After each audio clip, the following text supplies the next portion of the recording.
This presentation will walk both LEAs and non-LEA entities receiving ESSER funds through the new ESSER data reporting requirements. First, this ESSER data reporting is a federal requirement. The United States Department of Education developed the ESSER reporting template back in the summer of 2021. They went through several iterations of public comment. In February of 2022, they issued the final version of that ESSER reporting template. And that really defines all of the information that they are going to collect from all 50 states to be able to better assess and determine how LEAs and non-LEAs receiving ESSER funding are using those funds and how they're planning to use those funds in the future. They also defined the submission deadlines and the timelines for each of these reports, both this one coming up and those going forward in the future. If you want to take a look at the federal template as presented by USDE, you can take a look at that in the February 18th issue of ESSER Gear Extra. We provided a link to it there.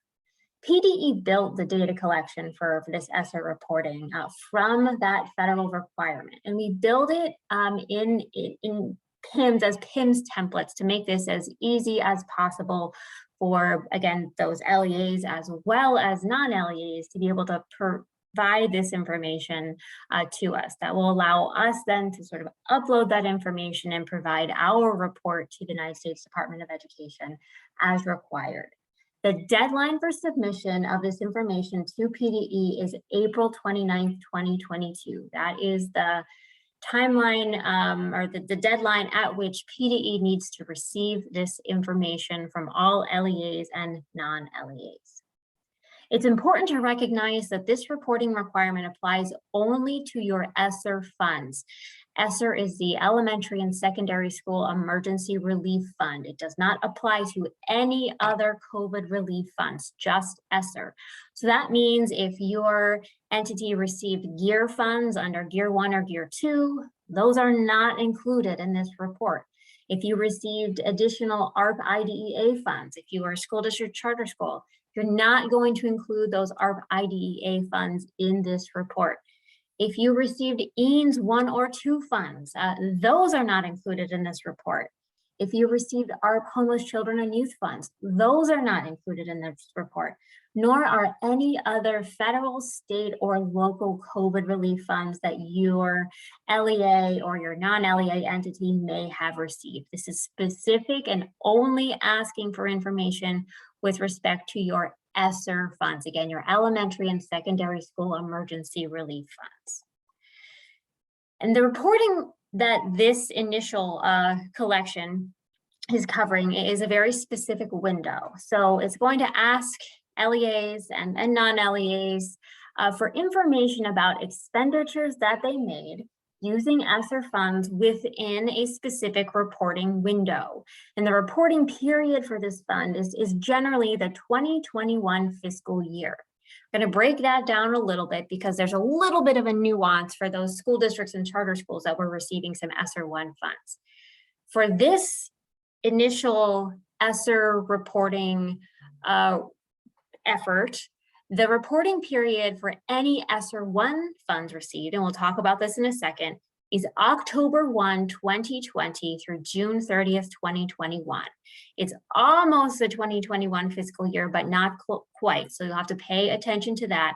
Again, this only applies to school districts and charter schools. They were the only entities receiving ESSER 1 funds. For ESSER 2, again, this only applies to school districts and charter schools. They were the only entities receiving ESSER 2 funds, and the reporting period for ESSER 2 expenditures for this round of reporting is the 2021 fiscal year. The same with ARP ESSER. Again, this is the one that will apply to school districts, to charter schools, to intermediate units, to career and technical education centers, to approved private schools, to private residential rehabilitative institutions, to chartered schools for the deaf and blind, as well as those entities providing educational programs to neglected, delinquent, and at-risk youth. This is ARP ESSER, and the reporting period you need to focus on here again is the 2021 fiscal year. It will ask you about planned expenditures in the future, but you're really focused on how did you use, if you used any of those funds within this specific time frame.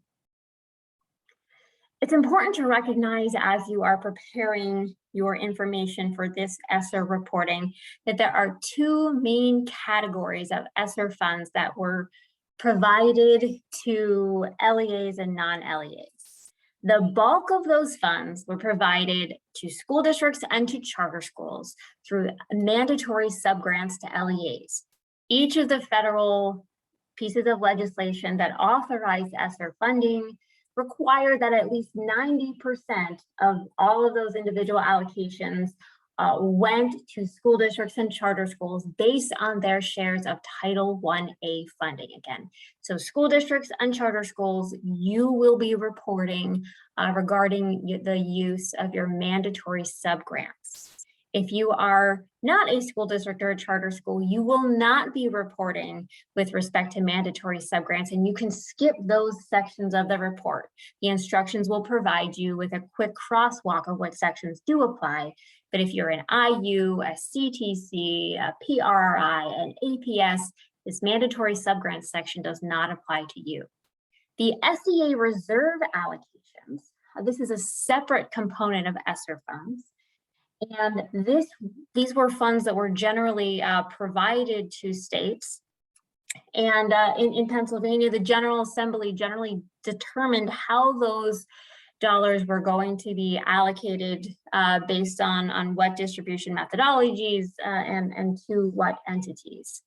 So these SEA reserve allocations exist for ESSER 1. They also exist for ARP ESSER, and we'll walk through that in a minute. But this is where both school districts and charter schools, as well as all of the other LEAs and non-LEA entities, will need to focus their reporting as well. So two different important buckets and categories of ESSER funds that will be asked about on this federal reporting requirement. So we'll start with the mandatory subgrants to LEAs. Again, this is just for school districts and charter schools. School districts and charter schools received a portion of these mandatory subgrants for each of the three ESSER funds. So ESSER 1, ESSER 2, and ARP ESSER. Again, if you take a look at the PDE website, if you take a look at the instructions that are provided to go along with this reporting requirement, you'll be able to click on the allocations and make sure that you are reporting on the right bucket of ESSER funding. But again, this is the majority of the ESSER funding that has been provided through three separate federal acts. And again, this is these are the dollars that were distributed to school districts and charter schools via their Title I-A shares. So only two eligible types of LEAs, school districts and charter schools. The other piece of this, again, the second category of ESSER funds, the SEA reserve allocations. Again, these were the dollars that were sort of reserved for the state to sort of decide how to use. And again, the General Assembly defined how those dollars were distributed and to what entities. These exist under ESSER 1. And so these exist under ESSER 1, but only for school districts and charter schools. These ESSER 1 dollars were distributed to school districts and charter schools via the PA Commission of Crime and Delinquency and Safety and Security grants back in 2020. So you'll take a look at the allocations. Again, this is part of the instructions. You'll be able to click on the link, but these were ESSER dollars that were provided through a grant process, but it was not through PDE, it was through PCCD. So you'll have to focus on those dollars, how you spent those dollars, and if you have any remaining dollars, that is to be reported on the ESSER 1 SEA reserve component of this reporting requirement. The only other SEA reserve component of this reporting is applying to ARP ESSER. For ESSER 2, there was no SEA reserve.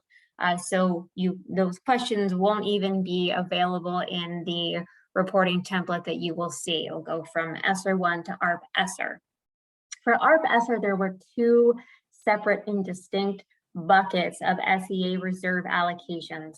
One of those buckets were designated, again, via the General Assembly Act 24 of 2021, sent about $350 million of those funds to school districts and charter schools. Again, these were the funds that had to be used for learning loss, for summer enrichment, for after school activities. There were some additional breakdowns there as well. But these are going to be reported a little bit separately because these are part of the SEA reserve for ARP ESSER, not part of that mandatory subgrant.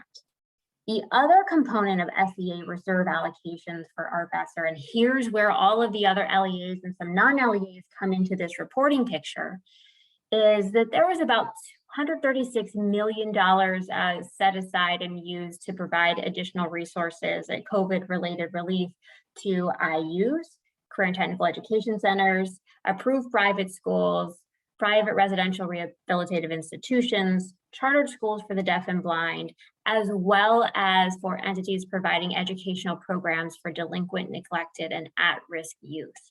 This is the only component of this reporting requirement. Again, if you are an entity that is not a school district or a charter school, this is where you will focus your reporting requirements on the SEA reserve allocation under ARP ESSER. Again, we have all the allocations or links to all the allocations in the instructions. You can take a look at that and make sure that you are reporting appropriately on the right allocation for each of these individual buckets. We know this is complicated and want to make sure that everybody understands each of the individual components here. So just to reiterate again, the burden of this reporting, most of the reporting will be completed by school districts and charter schools. School districts and charter schools will be completing nearly all of the sections of this federal reporting requirement. And again, if you look at the instructions, you'll be able to see which LEAs need to report and provide information for each individual section of the report. So we tried to make that as clear as possible, but the overall burden will be on school districts and charter schools because they did receive ESSER funds in all of the individual buckets, in all the mandatory subgrants, as well as the SEA reserve allocations. Again, IUs, CTCs, PRRIs, APSs, chartered schools for the deaf and blind, and other entities will have a significantly reduced reporting responsibility. Again, we have indicated where you will need to focus your efforts and what sections you can ignore on that report as you are preparing to complete it. So what is going to be included in this report? Well, you're going to have to report the amounts that you expended in that time frame. And again, that time frame, get in your head, is generally the 2021 fiscal year for each sort of separate component. So for ESSER 1, for ESSER 2, for ESSER 3, or if we're talking about the SEA reserve allocations, the ESSER 1 SEA reserve, the ARP ESSER SEA reserve, whatever applies to your individual entity. And you're going to have to break that down into the amounts that you spend in each of these 4 categories provided by USDE.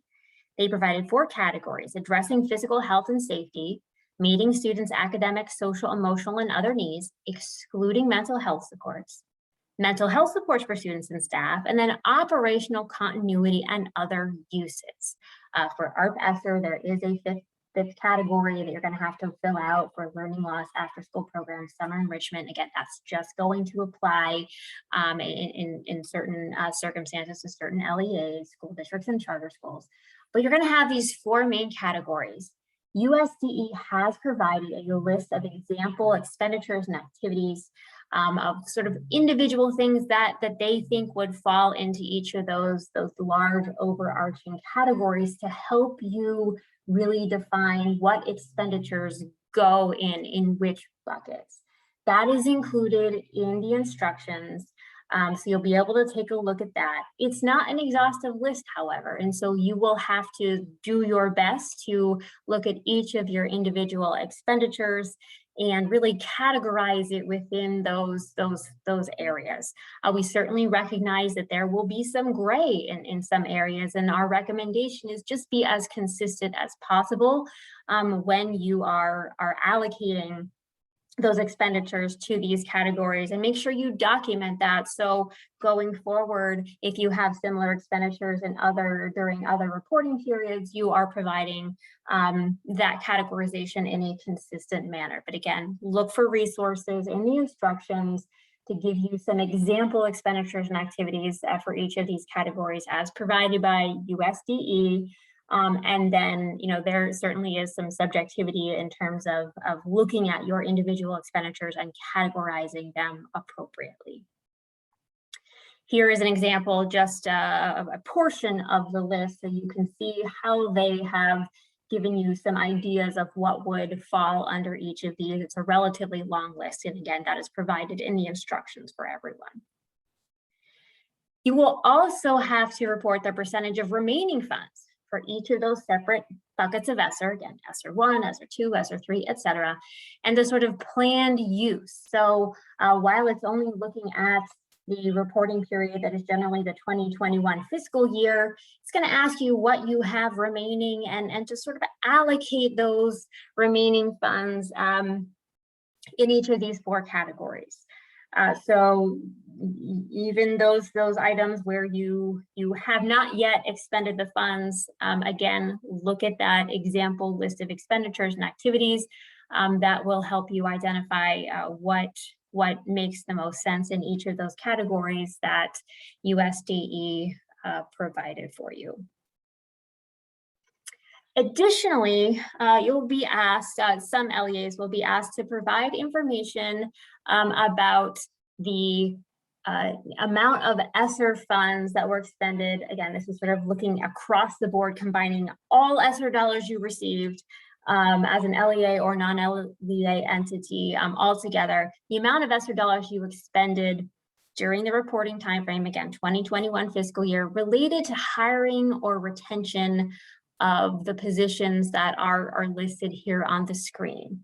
And so again, it will ask you for a dollar amount if you expended some of your ESSER funds for the purpose of hiring or retaining these individual positions. You will provide that on this report. Again, it's asking you just for information for the reporting period 2021 of this report. Again, if you didn't use any for these purposes, that's fine. It's really just trying to capture those ESSER expenditures here that are relevant. And again, it's looking and combining all ESSER dollars together for the purpose of this question, this section of questions. Then we have a section of reporting that's specific to school districts and charter schools receiving ARP ESSER funds. This is, again, part of a mandatory subgrant, the ARP ESSER component.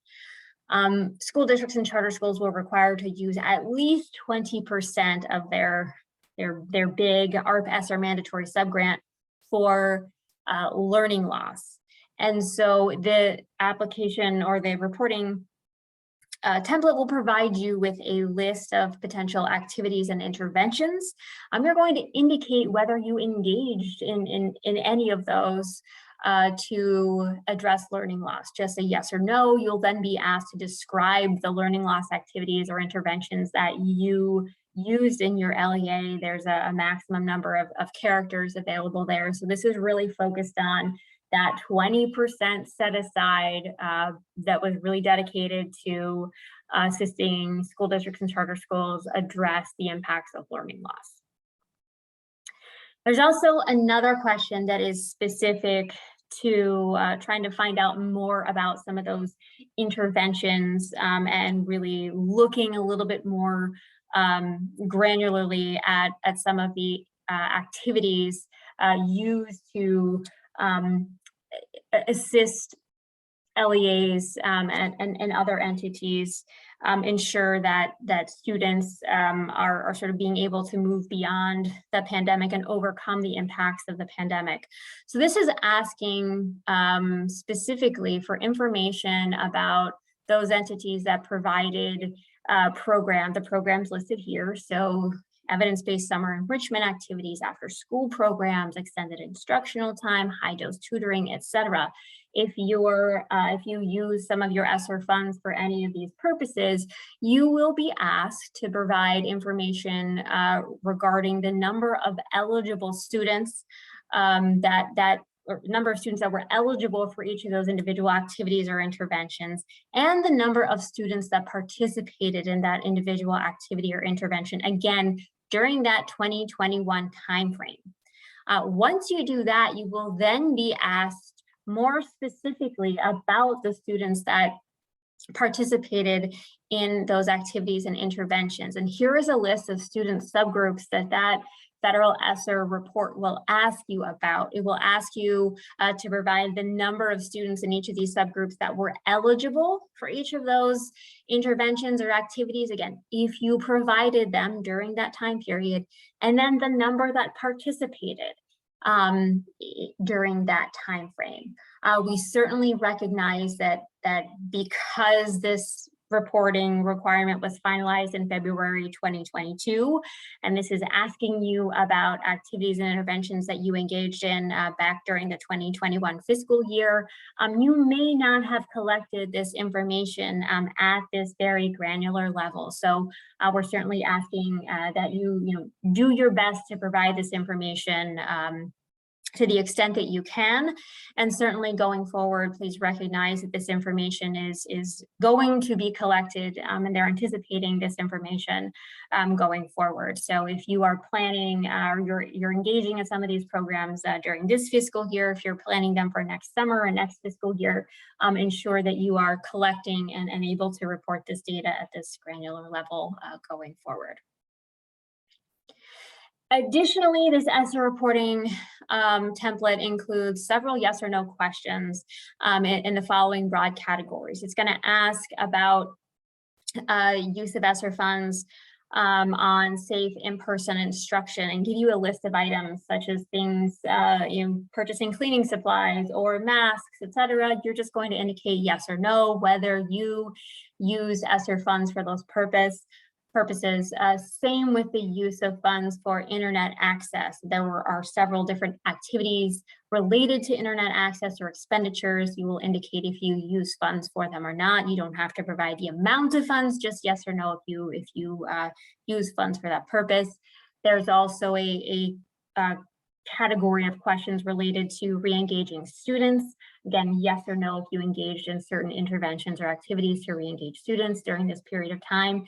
And then it will ask if you used some type of allocation methodology to distribute your ESSER funds across schools. It provides a list of example allocation methodologies. If you allocated schools through some method, you'll indicate yes or no to each of the examples that they provided.